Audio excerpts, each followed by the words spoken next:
Welcome everyone to the Damage Report, and boy do we have some damage for you today. Things have been rough, although you probably don't need me to tell you that. Look, of course we're gonna be updating you throughout the video on the situation with coronavirus, both what some states and cities around the country have been doing to try to limit people's exposure to it, but also some of the continuing misinformation that has been flowing over TV and radio waves that is endangering people's lives. Let's just keep it real. So we're gonna be going over some of that. Later on, we will be talking a little bit about the Democratic debate. We did do several hours of commentary immediately following it on the Young Turks last night. That is now available on the Young Turks YouTube channel if you'd like to see our thoughts on in-depth response to videos, things like that. But I'll be giving you a few of my thoughts to one of the ways a Biden surrogate attacked Bernie Sanders immediately following that debate. But we've also got a candidate who's gonna be joining us. We're gonna be talking about DC statehood. We've got a ton to get to, so why don't we jump right into it? We've known for some time now that in terms of using the power of government to try to protect people who've been affected by the coronavirus, for Donald Trump, the people he's most concerned about are those who are on Wall Street. And so we know he's been pushing for efforts that would potentially help the stock market, which has been doing horrendously over the past few weeks. And this weekend, he got one of his biggest wish list items, and that was that on Sunday evening, the Fed took the extraordinary move of cutting rates by 1 percentage point to near zero.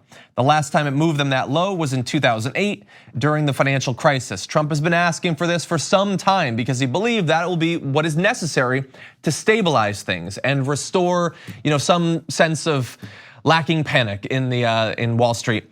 Did it work? Well, as of this morning, the Dow Jones Industrial Average was down more than 2,700 points, or nearly 12%, as coronavirus measures rapidly expanded. The drops on Wall Street followed steep falls in Europe, where stock indices were down as much as 11% Monday.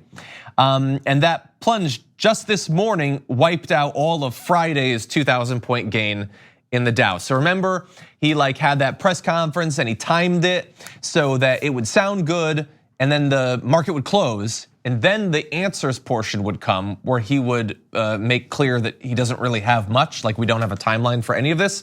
And what do you know? Wall Street was still paying attention after the market closed. And so the lack of real reforms, the lack of real support for people who are gonna be struggling more and more as the situation progresses, that is having an effect. And to give you an idea of how significant this is, multiple times the trading was halted. That thing where, where if a certain amount is wiped out almost instantaneously, then they halt things for a bit. That thing that was super rare in the past that now just happens every day a couple of times. Well, let's put it in perspective. The biggest Dow losses of all time in one day, let's bring up this chart. You're gonna see that next to each other, right in the middle, those are only 4 days apart. You notice years all over the place. Like 1987, 1929 is a big one there, 1932 obviously. We've got 2 entries now on the top 10 list just from the past week or so. And we know that Trump is gonna be talking later today. Maybe he'll do something to make sure that we don't have a 3rd entry to that list. But so far he appears to be learning slowly, if at all, in terms of what people expect from the government response here. That's Trump. Now, thankfully, Trump is not in charge of everything, and so mayors and governors have been making major changes to try to limit people's exposure to coronavirus. Starting at 8 p.m. Monday night, restaurants and bars across New York, New Jersey, and Connecticut need to close to anything but takeout and delivery business. Movie theaters, gyms, and casinos must also close, but grocery stores can stay open. So this is not a full curfew or quarantine or anything like that. But they're going to be sort of forcibly enforcing the prohibition against crowds of certain sizes getting together, because they've been giving recommendations, the CDC has, for some time, but many of these places were staying open, and so restaurants would have hundreds of people in them at any given time, and that is the sort of environment where you can expect the possibility of coronavirus being transmitted. Now, they were sort of loath to take this move because many of these businesses had already, of course, been hurt. There's the belief that there will be layoffs and possibly business closures if this goes forward. To potentially limit some of the damage, bars and restaurants will be allowed to sell alcohol for consumption off premises, according to the governor. I don't know exactly how that's gonna work for bars, maybe you can bag it up and take it home, but they're not in the business of selling bottles of liquor or anything like that. So we will have to see. So look, that's the East Coast. Big changes there, lots of stuff being closed down. Not everything though, and while Cuomo seems to be taking it seriously, Mayor de Blasio was seen at a Park Slope YMCA this morning. That's this morning, by the way. He went and worked out this morning at a YMCA as all of the power of government is saying, please don't congregate in these big areas. And tonight, of course, presumably that YMCA will be closed down. I guess he wanted to fit in one last workout. And look, I get it. When you find a good gym, you want to use it, but people are also watching you. And apparently, according to reporters outside of that YMCA, passersby saw his car and stuff and were talking about how much they hated him as a result of it. Look, maybe that's going a little bit too far, but we do have to worry about what messages we're sending. I've been very critical of Donald Trump for continuing to shake people's hands and not self-quarantine after being exposed to the virus. As far as I know, de Blasio has not been, but if we're saying people should avoid these sorts of venues, maybe lead by example, okay? Now, it's not just the East Coast though. Chicago is closing down a number of different sorts of venues. And here in California, Gavin Newsom on Sunday urged people 65 and older and those with chronic health conditions to isolate themselves from others as just a general rule. Hours later, Eric Garcetti, mayor of LA, said that LA bars and nightclubs will close and restaurants must halt dine-in service and limit their business to takeout orders until March 31st. The order became effective midnight Sunday. Movie theaters, gyms, and fitness centers also will be closed. Grocery stores, pharmacies, and food banks will remain open. And look, I would expect that at this point, this sort of policy is probably going to spread to large cities, especially around the country. And we've never really seen anything like this, not during our lives. And for a lot of people, this will seem very scary. It appears to be what's necessary though. Again, even these measures are not designed to make sure that no one becomes infected with coronavirus. And if the government takes this seriously, and if they start to make testing kits available, the biggest gap that we've had so far is in the ability to actually test people.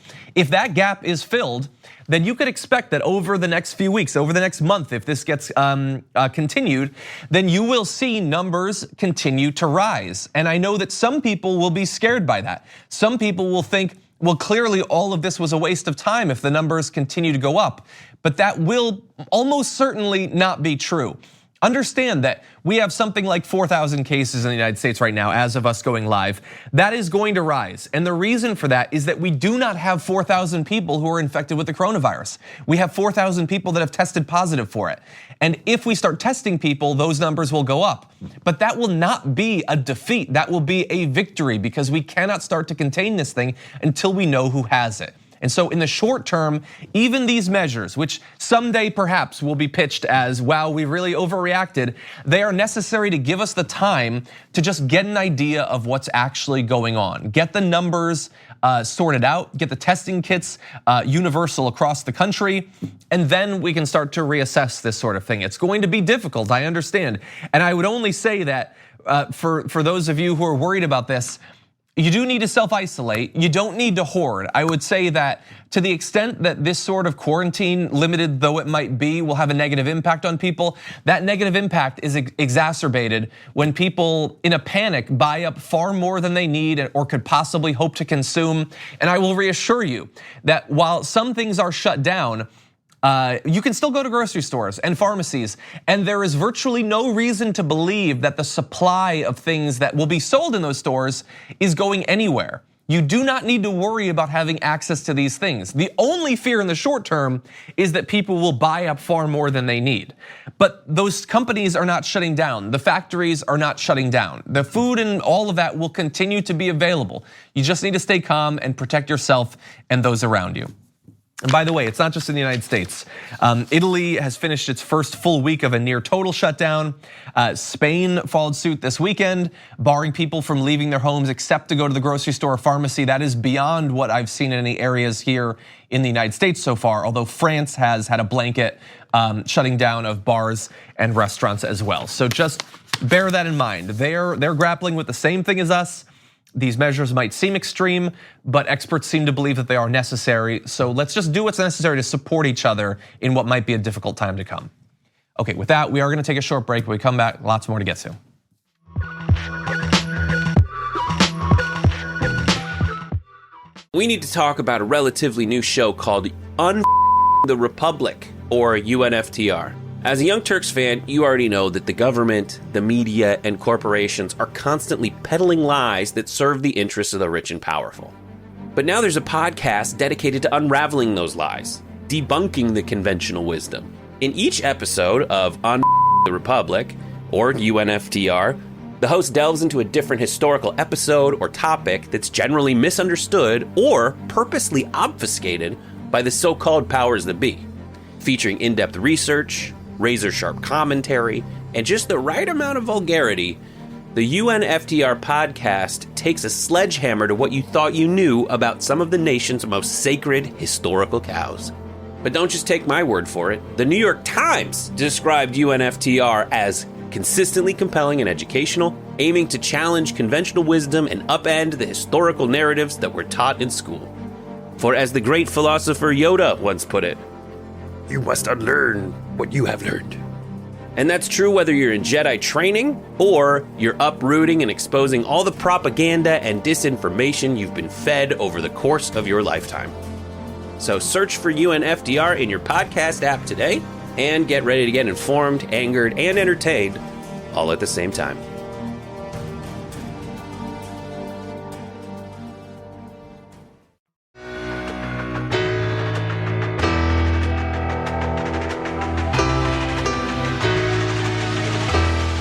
There has been an effort underway for some time to make DC into a full state and give it the representation that many activists there say it deserves. Are we getting close to that actually happening? We're joined now by Terron Sims II to discuss. Terron, welcome to the Damage Report. Hey, thanks for having me, John. Glad to have you on. And so, look, as I pointed out, this is something that people have been working on for some time. Why now does it seem like we might be getting closer to that? Can you tell us a little bit about the recent developments? I think now, obviously, we're getting closer because Congress finally has passed some legislation, HR 51 to be exact, which would give DC its statehood. Years prior, the past couple decades, actually past 3 decades, I'd say, a small handful of Democratic progressives partnered with DC residents have attempted over those years to go forward DC statehood. But even during the Obama administration, there was never any traction amongst the majority of Democrats, at least Democratic representatives of the House. But now that majority exists, and it's definitely a big step forward in DC getting into statehood and its constitutional rights. So do we know how many people have gone on the record that would potentially be voting on this to say that they're supportive of the effort? That's a good question. I couldn't give you a definitive answer. I do know that I couldn't think of a single DC resident that would be against this. The problem that exists now, as you're probably aware, John, is there are thousands of bills that are sitting on Mitch McConnell's desk that the Congress has passed. And right now, that's the biggest roadblock. Yeah. So tell me, we'll talk about what could happen in the future. But for right now, if you live in DC, what sort of representation do you actually have? So in DC, you have a shadow member of Congress, in this case, Eleanor Holmes Norton, who's an incredible woman and leader. But she can only vote in subcommittees and committees, so she can't vote on the floor. At the same time, they have shadow senators, but their power is so limited that you never really hear from them. So, the only representation in Congress that DC residents have is those shadow members being able to influence those with whom they caucus, in this case, the Democrats, to vote in DC's favor. Yeah, and I will say, look, at least for me as a member of the media, I almost never hear about any of those conversations, any of that influence. I'm sure some of that exists behind the scenes, but as to an outsider, it seems pretty much invisible. So let's talk about if it were to be made into a state, hypothetically. Talk to me about DC right now. In terms of its population, how does it compare to some other current states? Yeah, so right now, population-wise, it's larger than Vermont and Wisconsin. I can arguably say, having grown up in this area and driven all over the country, that you could probably drive through, even though Rhode Island's bigger than DC, you could probably drive through Rhode Island faster than you could drive through DC. If you went from one tip of 495 to say to the Crystal City, Pentagon City section of Arlington. Mm-hmm. And so what if it were to be given representation, how do you think that might change the lives of the people that live in DC? So obviously the obvious is they would receive at least one member of Congress and 2 senators. With this new census coming up, I'd definitely be curious to see if they would pick it up 2, if not 3 members of Congress. But that fact is one of the underlying reasons as to why this legislation is stymied, and why DC hasn't received a statehood since DC residents have been advocating this for the past 30 years. Because power doesn't; those with power don't give it up easy. In this case, those members of Congress and in the Senate would be Democrats, and thus tipping the scales of power within the Congress and the U.S. Senate. Yeah, I guess some people might not like it being like sort of laid out in those clear terms, but it does simply seem like a politically pragmatic move by Republicans to block it if it would potentially throw off the numbers there. And I assume that's probably why this effort has been going on for so long without any actual progress. I mean, back in 1993, there was a proposal to make it a state, and I mean, we've had literally decades past now where it's been lagging. Right. To me, it's definitely political play, especially now. I would say in years past too, there definitely was a strong racial element to it. For instance, most people don't know that DC City has to get its budget approved by Congress, right? And the only city in the country I know of that has to go through that process. So it's almost like a stepchild relationship that this city has with Congress, even though it's their own revenue. Mm-hmm. So right now, potentially we're going to have a vote. I assume the Senate, probably the Republicans would be not too positive towards it. Do you think that if it made it to Trump's desk, do you think that there's any chance that he would actually sign it? It's funny you mentioned that, because the obvious answer would be no, but President Trump is so crazy and desperate for Black votes and Black support. Because every once in a while he'll go out in left field and do something that you define as the right thing, even though it's for selfish reasons. Mm-hmm. So it's almost like daring Mitch McConnell to let this thing get passed, so the president could pass it in order to gain some, I guess maybe 0.1% additional Black support for his presidential reelection. Yeah, and I think we should at least point out that, like, we both agree they don't want it because those new representatives and new senators would be Democrats. But that is an admission that those Republicans are saying, we got nothing. We're not even going to try to appeal to these people. It's not like these people are genetically Democrats. Hypothetically, you could appeal to them if you were to put forward something that they found appealing. But there's a sort of tacit admission that is not coming. They don't think it would work, and they're not even going to offer it. Yeah, exactly. And it's sad that they would naturally assume that. I have Black Republicans who are both friends and mentors, even though I'm staunchly Democrat. Who knows what would happen, right? Maybe it would revive Black Republicans to be active in their party.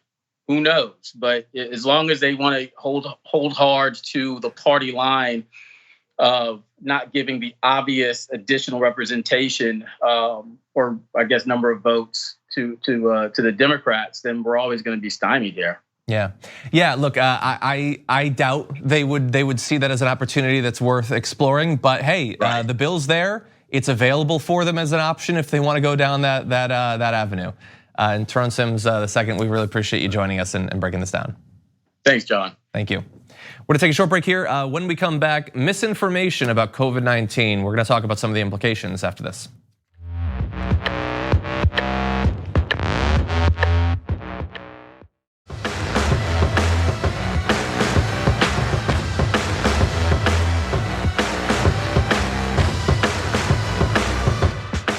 Here at the Damage Report, we have for weeks been incredibly critical of Donald Trump and Fox News for spreading misinformation about the coronavirus, both specific misinformation, but more importantly, telling their fans that this isn't something that you should worry about. And certainly it isn't anything that you should change your behavior around. But here's the thing, it is at this late date still true that they're still doing it. they're still trying to encourage people to pretend that this isn't something that they need to worry about. Let's go to a little bit of Devin Nunes on Fox News. And there's a lot of concerns with the economy here because people are scared to go out. But I will just say, one of the things you can do if you're healthy, you and your family, it's a great time to just go out, go to a local restaurant. Yeah. Likely you can get in easily. Let's not hurt the working people in this country that are relying on wages and tips to keep their small business going. We're very sympathetic. Don't run to the.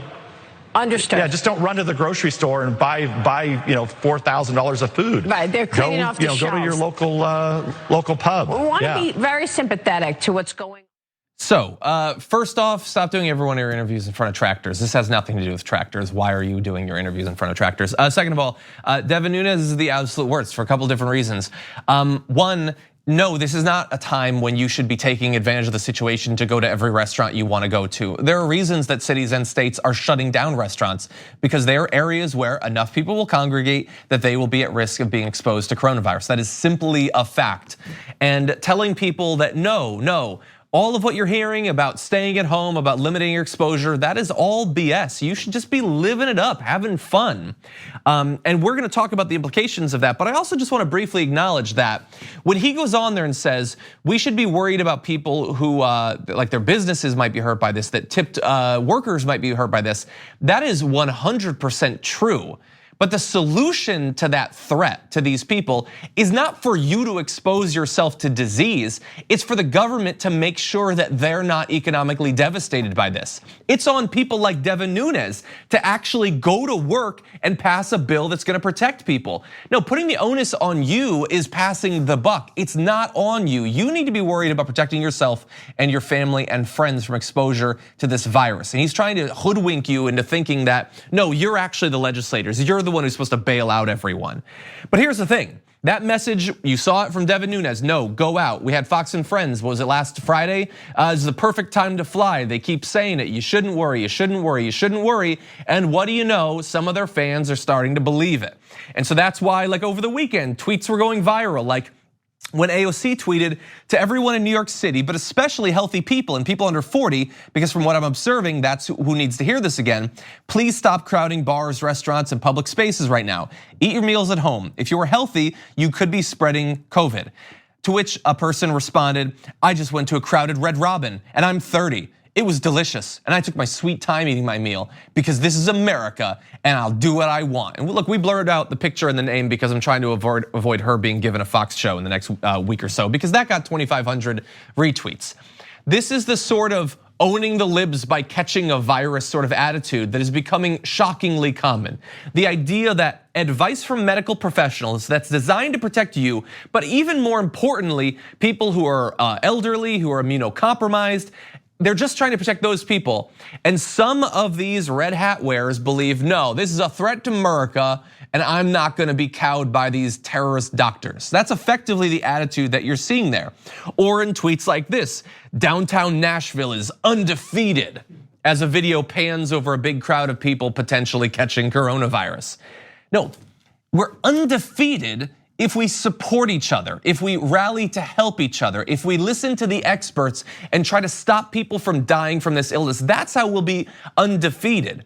Refusing to listen to the experts, that's what we've been doing forever in this country. That is a continuing day-by-day defeat in the areas of public health, but also dealing with the climate crisis as well. And look, these are regular people, those last two tweets. I'm not even that mad at them, because they're just listening to who they trust. The people in government and in media that they have been told are the only ones that tell them the truth. And lo and behold, they believe them when they tell them that you're cowing to defeat if you don't go out and get wasted at a bar right now.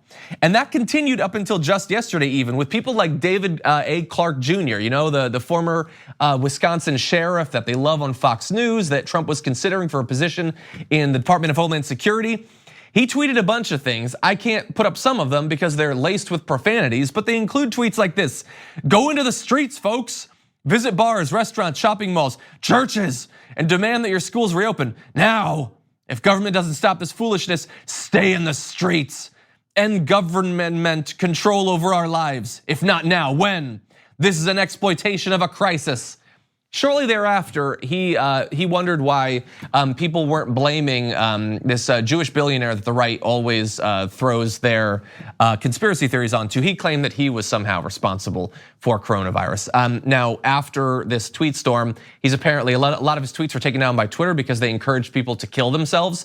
So that's a guy that's on Fox News all the time, saying that effectively you're not a good patriotic American unless you get into a big crowd right now.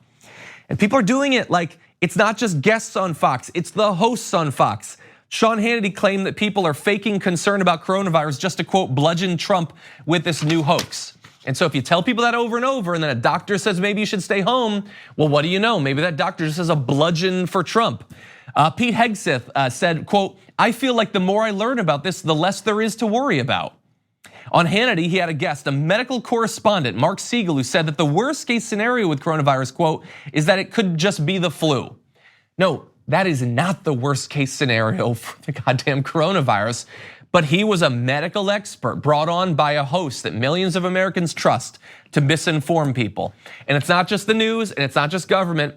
Another group of authority figures for a lot of Americans are religious leaders, and some of them are giving people the worst possible information. Here's a bit of video. It's from the River Church in Tampa Bay, Florida. It's a revivalist church. Here is what their leader had to say. Well, I know they don't want us to do this, but just turn around and greet 2 or 3 people. Tell them you love them. Jesus loves them.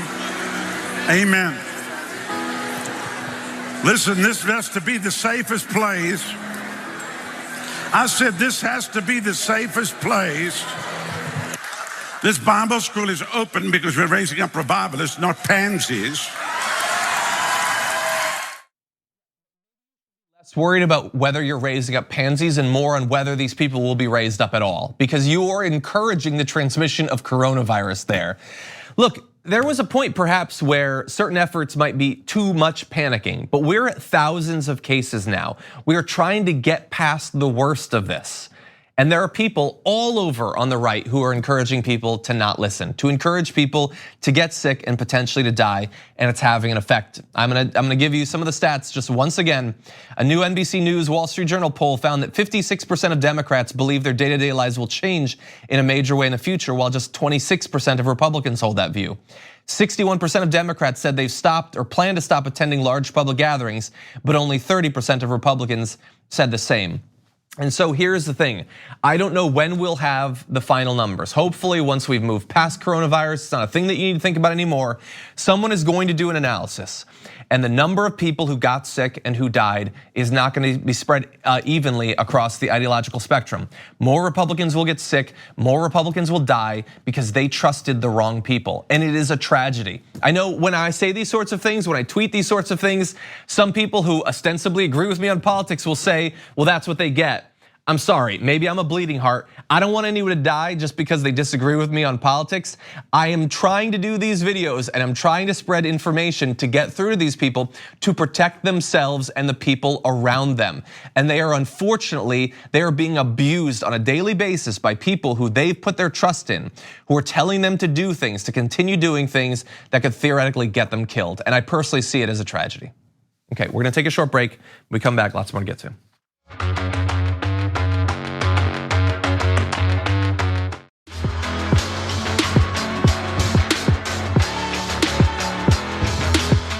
Joining us now is a candidate for Senate in Delaware, Jess Scarane. Welcome to the Damage Report.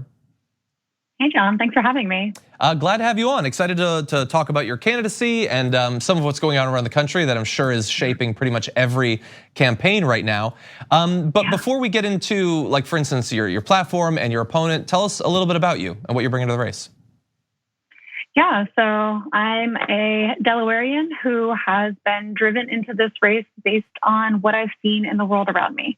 And that has really been that so many of the problems that we are seeing in the city of Wilmington, where I live, our state as a whole and our country as a whole, are really caused by this broken power of system that is holding up people who are already wealthy, already powerful, and forcing the rest of us to struggle so hard. And right now, we have a senator who upholds that system and who is not working hard to break it down. And that's why I believe that Delaware actually deserves a senator who's going to take power back from corporations, who's going to return it to the people and legislate in favor of the people of Delaware.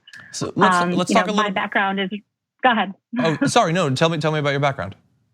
Yeah, so my background is actually in digital marketing. I have worked as a strategist and focused on building web and web apps and mobile apps. But in my spare time, I really focused on volunteer work and working for nonprofits. And that was how I tried to make change in my state for a long time. But what I started to realize is that when you are still working within this system that we have in play, that change is way too individualized and it's way too small to have the impact that we really need. So when I was tutoring, when I was mentoring young students, when I was working on the board of a nonprofit here that's focused on advocating for the rights of girls and women, yes, that made a difference, but it still didn't change the system that we were operating in. And that is what I think our federal government should be focused on. And that is why I want a seat at that table to actually bring the voice of the people that I was supporting through that nonprofit work into Washington, D.C. So you talked about the limited ability to like radically change things on the outside. So let's say that you end up winning, you replace Chris Coons. What are some of the efforts that you would want to champion from the inside?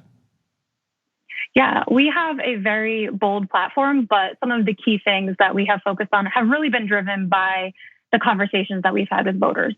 Very first top of mind is getting Medicare for all for this country. I think that is relevant right now, and it was relevant before this coronavirus outbreak as well. It is one of the top things that we hear at doors and on phone calls when we're talking to voters. Everyone recognizes that our healthcare system is broken and we need to fix it.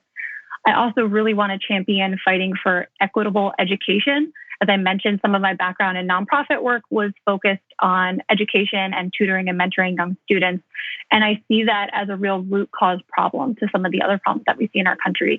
And I believe we need to be championing free public education from childcare and pre-K all the way through trade school, public college, because childcare costs are completely crippling families right now. And we tell students that they need to get some sort of higher education, yet the costs of that are crippling them. And I don't think the ability to pay should be a barrier to taking advantage of opportunity. We also know that go ahead. Oh, no, sorry, continue. No, I was going to say we also absolutely need to combat the climate crisis. Delaware is the lowest lying state in the country. We are already seeing effects of climate change in our state where farmers are losing land because salt water is infringing on fresh water. We have places in our state that flood even when it's not raining because the tides are so high, and flood even worse when it does rain. So we are already on the front lines of this, and I propose that we need to sign on to a Green New Deal and would sign on to that legislation to fight back against climate change. I also would fight for things like particularly economic justice, raising the minimum wage to at least $15 an hour, as well as demilitarization of our police and broader decarceration to fight back against the prison industrial complex that has taken over our country. You know, you mentioned coronavirus, and I'm sure just as people in government right now are having to deal with it. If you're running for office right now, it's affecting that as well. We saw that you had tweeted recently, freeze all evictions, freeze all foreclosures, freeze all utility shutoffs. I know that obviously this sort of situation, this tragedy, must provide an opportunity for you to talk about how your agenda would impact it. But is it affecting the way you go about campaigning? Are you able to actually campaign in an active way with the sort of lockdowns that we're seeing starting to spread? Yeah, so last week our campaign made the decision to stop going door to door. We want to be part of the solution, not part of the problem. I am taking it very seriously that people should be staying home. Those that can. I recognize that there are some people who still need to go to work. And I think those of us who can stay home should, so that we can protect those people who need to be out and working still. So we went from having, close to 10 canvassing shifts every weekend, plus more during the week, where we had 15 people at a time coming out to canvass, to now completely stopping any of that in-person voter contact. So we are shifting primarily to phone banking right now. Mm-hmm. We had basically about 8 hours of phone banking both days over the weekend, and are continuing that every day, keeping our dialer open from noon to 8 p.m. every day so that we can reach voters that way, because we have seen that our name recognition is increasing. We have seen that people are buying into our platform, and we know that we can't take our foot off the gas when it comes to voter contact right now, despite this crisis. And I believe that you've said that you're working full time while campaigning as well. Is that correct? I am. Yes, I am. I unfortunately am not in a position to be without an income right now. So I am continue to work my job and fit in my campaigning on nights and weekends as best I can, because I, like many people in Delaware and in the country, like I can't just walk away from a paycheck right now and need to keep that. Yeah, exactly. And we've talked with a number of different candidates that because of the lack of public financing, it's having an obviously discriminatory effect on people who actually work for a living and can't just call on either high dollar donors or their own personal wealth to be able to smooth the way. Yeah. So I certainly feel for you in that struggle. Yeah, that's particularly important in my race. Before I was even in this race, Senator Coons had raised about $3 million. When he first ran, he put about $250,000 of his own money into his campaign. I am not capable of doing that. We are not taking any money from any corporate PACs. We are solely raising money from small donors because, that's one of the reasons that I'm in this race. I'm frustrated by the way that the senator has legislated in favor of the donors that he receives the most money from. I don't want to be beholden to any of those corporations who would come knocking on my door after elected, asking for their favors to be returned. Awesome. Well, I certainly agree with that. Jess Scarane, thank you so much for joining us today on the show. Thanks so much. We're gonna take a short break here, but when we come back, a little bit more news to close out the show.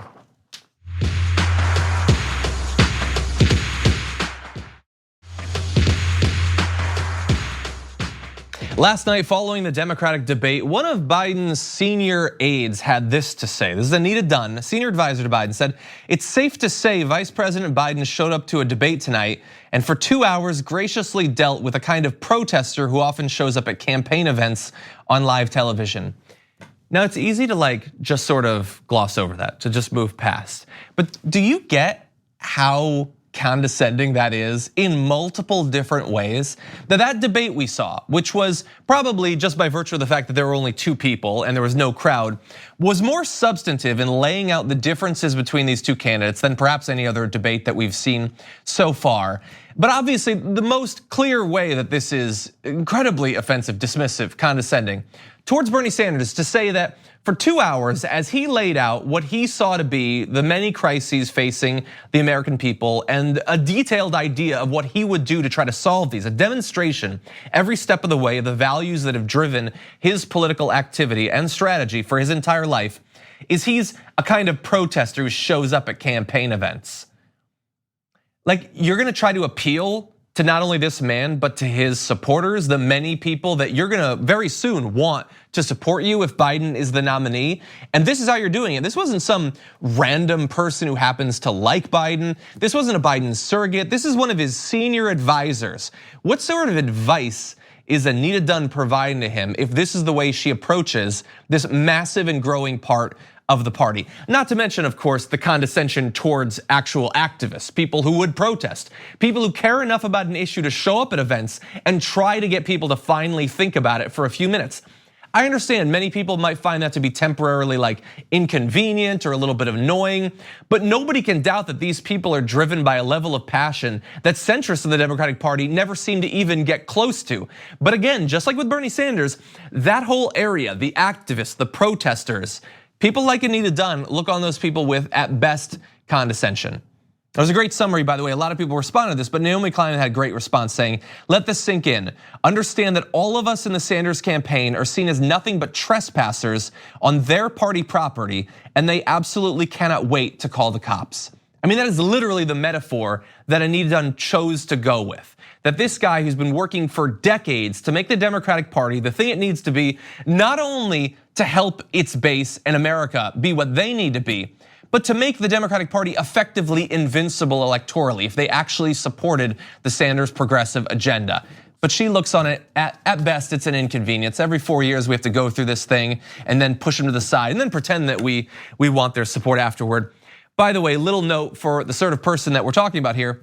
In addition to serving as acting White House communications director for part of former President Barack Obama's first year in office, Dunn was a consultant to Harvey Weinstein shortly before publication of the 2017 New York Times investigation into allegations of sexual misconduct against the Hollywood mogul, seen as a pivotal moment in the Me Too movement. So yes, she worked to try to advise and do some PR, some crisis management for Harvey Weinstein in 2017. Understand that in 2017, that's about 2 years after prosecutors in New York had already already investigated him for the number of very long-standing accusations of sexual harassment and sexual assault against this man. Now, by the way, I've seen the response from her saying, or from her team saying that she wasn't paid for this. It was just advice that she was providing, as if that's better.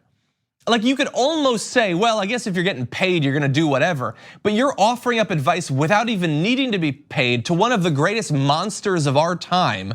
And then you're gonna talk about people who are just, they're annoying protesters. Oh, so gauche that they come on the stage and then bother Biden during his coronation.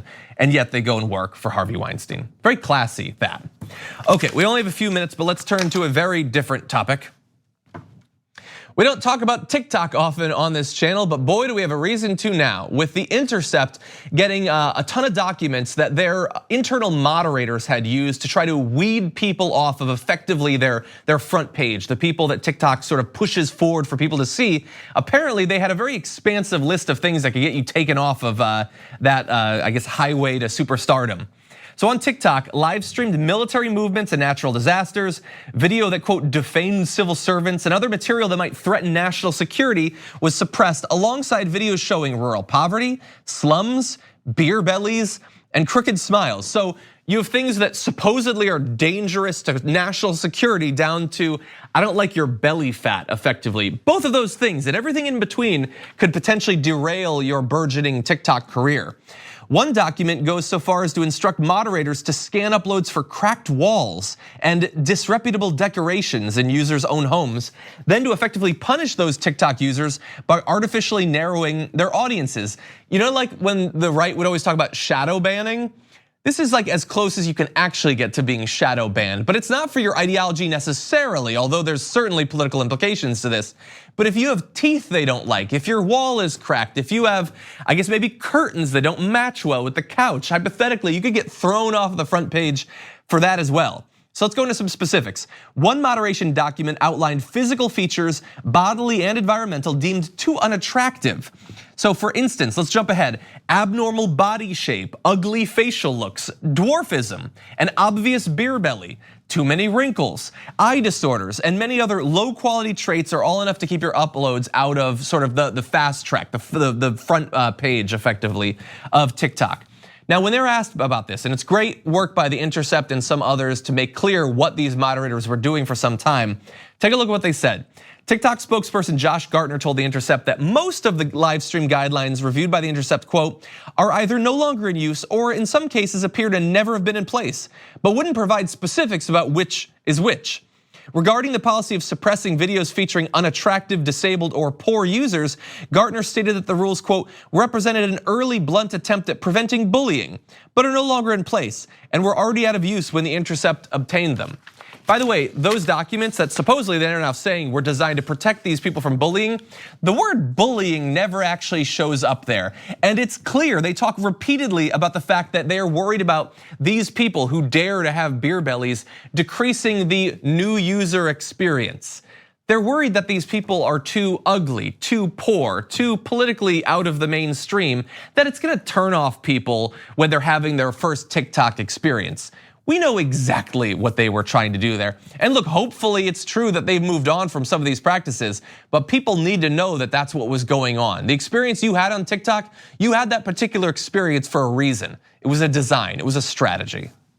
Okay, with that, we do have a little bit of overtime. We have another clip that we're gonna do. So if you're a member, you can watch live on the app or on the website. That's gonna be available to you. For everybody else, thank you so much for joining me for this show. I understand we are in dark times, but we're gonna try to get through together. I appreciate you joining us every day. We'll see you tomorrow. For the rest of you, overtime continues in just a few minutes.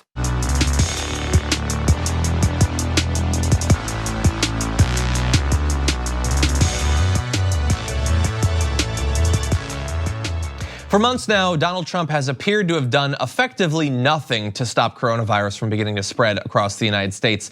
But that doesn't mean that like anything he might do is the right thing to do, the ethical thing to do. Take a look at this recent reporting. The Trump administration attempted to persuade a German firm developing a possible vaccine for coronavirus to move its research work to the United States. Okay, so far, that doesn't sound so bad. Moving them here, maybe giving them some support. Let's do that with a lot of companies. But supposedly, that's not where it ended. According to an anonymous source quoted in the newspaper, Trump was doing everything to secure a vaccine against the coronavirus for the US, quote, but for the US only. And that is obviously the headline here. The idea that hypothetically he's offering like a buttload of money, not just that they would move here or share their research, but that they would share their research and the eventual vaccine only for use by the United States. That strikes me as, in the time of a pandemic where thousands of people have already died, as evil, hypothetically. But I will say, we're gonna go through a little bit more here. I know that I'm supposed to have Trump derangement syndrome and I'm supposed to be totally unfair to him. I'm gonna need some additional sources on that, because as despicable of a human being as I think Donald Trump is, that seems to go past the line that even he would go. I hope I'm not being naive, but I can't imagine that anyone would hope to just gobble this up and then not make it available. Of course, we live in a world where people are jacking up the price of insulin by many times just because they can to make money. So I guess nothing is past a human. But anyway, let me give you a little bit more information. Another German official reached by the New York Times said it was unclear whether the administration simply wanted the research work and for any resulting production to be on American soil. And German Health Minister Jens Spahn said that a takeover of the CureVac company, that's the one we're talking about here, by the Trump administration was, quote, off the table. CureVac would only develop vaccines, quote, for the whole world, quote, not for individual countries. And the thing is, none of these German officials would say whether that anonymous source was right. But then they have quotes about, we want to make sure that these vaccines are available for everyone, which is a weird thing to say if that anonymous source is not telling the truth. Now, apparently the Trump administration has spoken with more than 25 companies that say they can help with a vaccine, one American official said, and is open to speaking with others. Any solution, according to this official, would be shared with the world. Now, here's the thing. They should be talking with all of these companies. They should be providing help to any of these companies that are reputable, that actually could help to produce this vaccine. And in the world that I want to live in, once it's developed, it would be made available for every country to duplicate and to start to spread. The thing is, while I don't necessarily trust this anonymous source, I would want more confirmation of this before I believe that he was literally gonna do everything in his power to stop other countries from having it. That doesn't mean that everyone in the end is going to get this. We still can't get their officials to go on the record as saying that once it's available in the US, everyone will have it for free. Hypothetically, we might have access to it, but if it's costly to develop, and if they allow private companies to decide what the price is gonna be, then it could end up being out of the range of many, many Americans. And in the end, even in a world where we have the vaccine, people could still get sick and could still die from coronavirus. That is 100% a possibility here in the United States. And if it's possible here, do you really think that they would freely make it available to everyone around the world? They might make it available, but they're certainly gonna wanna be compensated for it. And in a time where this pandemic has opened, I think, a lot of people's eyes to how sick our system is and how it encourages these sorts of crises, this is the opportunity where we should be putting pressure on our government, not only to do the right thing in making it available for free to all Americans, but around the world, and to set up a system where we don't need to scramble in the face of every new emergency to come up with some stopgap solution. Let's set up a single-payer healthcare system that makes sure that we're ready for it when it hits, okay? You can look at the news. Around the world, countries on average are doing better if they had a government-run healthcare system. It's not a cure-all. Italy has been hit very hard, but it certainly appears to have helped. And in conjunction with a government that takes these sorts of things seriously and doesn't spin its wheels for literally weeks while it continues to develop, I think that is our best bet to dealing with coronavirus, but also whatever comes after the coronavirus. Okay, with that, thank you for sticking around, not only for the full show, but also for this overtime. We really do appreciate it. We got lots more planned for the rest of the week. I'll see you tomorrow morning.